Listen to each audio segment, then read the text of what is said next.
Hi, welcome back to the Making Sense Conversations podcast. My name is Washeke Ndwati. First of all, before I begin, I am so excited that we're finally doing a visual on this podcast. And thank you to all of you. This is because of you who have been listening in, who have subscribed and, giving me messages and sending me messages on what you felt about the content and what you want to hear. And it has evolved and will keep on evolving. So we're getting better. We're getting stronger. This is a first test of visual because we're going to have guests who you will want to see. I'm excited. I just needed to share that joy with you. So today we continue the Women and Money series. And if you've not been listening to it, please go into Spotify, Google Podcasts, whatever app you use, and log on to Making Sense Conversations, the podcast, and listen to Women and Money. And to continue that, I want to talk about financial freedom. And a while ago, I used to think financial freedom was having money. So if you told me you had 10 million shillings, even 5 million shillings, 1 million shillings, I'd be like, wow, you are so lucky, you are wealthy, you are free. But as I started teaching Centonomy and having conversations with wealthy people who have actually attained financial freedom, real financial freedom, I understood what it was. It was not about the amount of money in the bank. It was not about the land. It was not about the house they lived in. And it's this question, and any of you who have attended Centonomy know we always ask, and I've always asked, if something, and because it was my personal experience, when I started business, I realized how unfinancially free I was.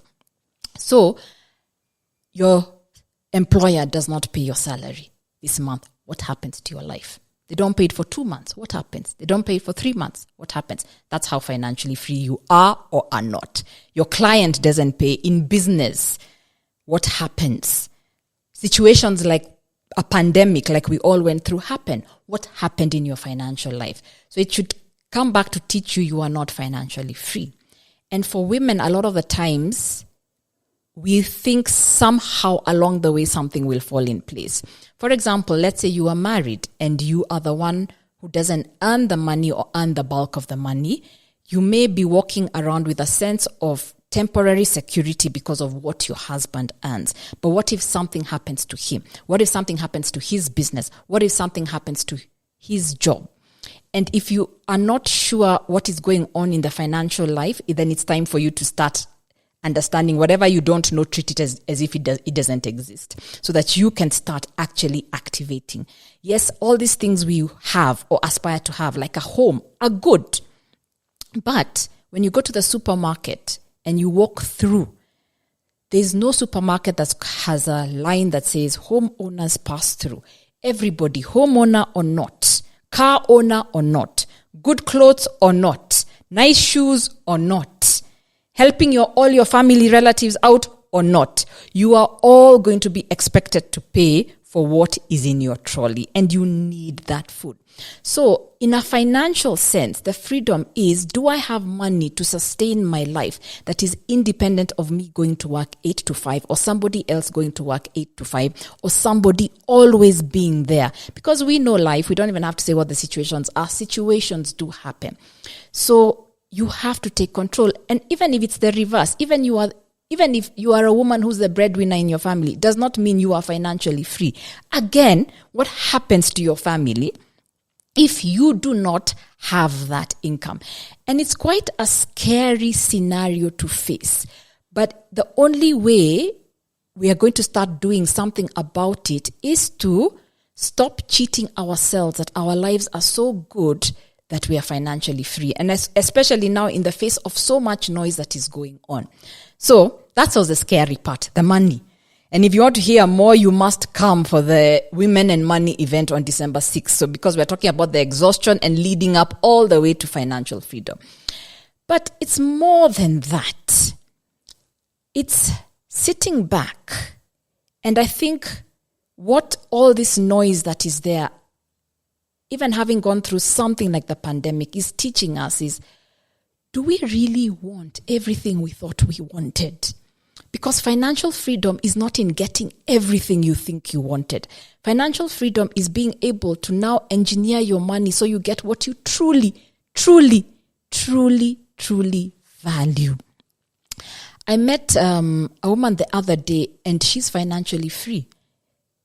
But she moved from her big house into a very small cottage and sold her big house, put that money in treasury bonds. The value is giving her cash flow that is adequate for her to survive on a monthly basis, and she's able to now comfortably pay her son's school fees. He's gone to university. She left the lifestyle of, I have to live in this certain neighborhood, I have to drive this certain car. And not only that, she's my hero because then she also gets to travel, which she's always wanted to do. So when I look at her, you may look at her and asset-wise, cash-wise, she may not have as much as some of you, or some of you aspire to have, but she's content. So financial freedom also requires you to ask, what brings you contentment? And we've been fed so much of what we should have. Discontentment is sold every day. Go on social media. More things you should buy. More ways you should look. Oh my goodness, I can't keep up, yeah? More ways you should be helping other people and championing causes. More ways you should be helping relatives. More roles you should be playing. More burdens that you should just carry.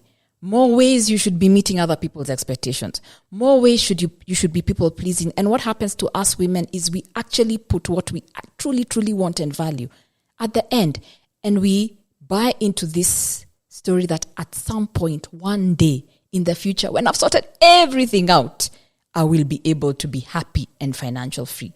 But I want to break that because life can be very short. And I think I've been through enough of a life experience in many ways to understand that the only time to do the things that are important to you is now, because nobody knows the formula for tomorrow and what is going to happen tomorrow or what you'll have to adjust tomorrow. But if you get better at knowing yourself and understanding what is valuable to you, then it is easier to make the money fall in place. Even when I help people with their finances, still today, it is very hard for me to help you when you're still trying to figure out everybody else and you have not zoned down on what is truly important. So as I explained in the beginning, yes, there's the money side. That formula for money should work. But there's also, let's break it down. And with people who are retiring, people get scared of retirement because they're trying to sustain the lifestyle that was needed for when they were career people. But that's not what retirement should be about. Retirement is, have you decided truly in this season of your life? And different seasons have different things. When you're in your 30s, certain things may be important. When you're in your 50s, that may no longer be important, but you have other things like health and etc. that are more important. For your season in life and how you've come to know yourself, what is important? So that's the true journey. So start sitting with yourself. And I hope you're going to join us on December 6th. Yeah. Just check our social media platforms for the details on that event, because this is really, we want to investigate who you are inside, what's holding you back inside, and then truly, truly removing the distractions that have been with your money that have been making you actually plan money in the wrong direction. Especially now with economy and everything, we don't have time to go or resources to go in the wrong direction. Yeah. But lastly, does freedom come at a price? Unfortunately, yes. Unfortunately, it does. With money, of course, you're going to have to get disciplined in one area to allow for freedom for another area. You may have to cut spending in one area to allow for spending in another area. You won't be able to spend it all or to have it all. So the price comes in making choices. But also, like the story about the lady I've given you, look at her choices. Look at her choices. It came with a sacrifice. Everybody was like, oh, how can you leave that big, nice house of yours? Yeah. So when you're really understanding what freedom, because this is really about you getting to a place in your life where you have understood who you are and you're stepping into your whole self and understanding, to be my whole self, what does it take? Some things will have to drop in your life. Some habits will have to drop in your life. In some circumstances, certain relationships that are keeping you hostage will have to drop, or the dynamic of the relationship will have to change.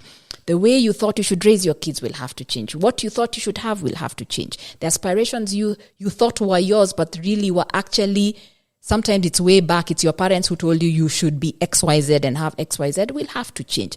So it definitely comes at a price. It comes at the price of taking time to know yourself, which you have to go through the pain of facing the emotional trauma that sometimes you have faced head on, so that it can stop being the filter through which you actually see life. So freedom does come at a price. And I want to talk to you women this way because I don't want you just to have money. I don't think I will have served. God will be very happy with me if I just taught women to have money. I think he'll be happy. I want you to have money, unapologetically have money, unapologetically be wealthy, but I want that wealth to work for you. I want that money to enter, as in the Make It Sense book I always write, money is a tool for your life.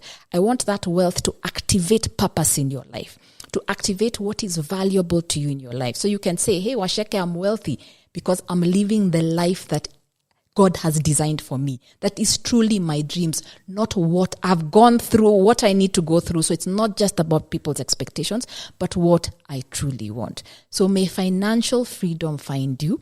Please keep listening to the podcast. And as I said, let's take it beyond this. Let's take it to a live event. Join us on December 6th when we have this particular conversation on financial freedom. So thank you very much and listening next time.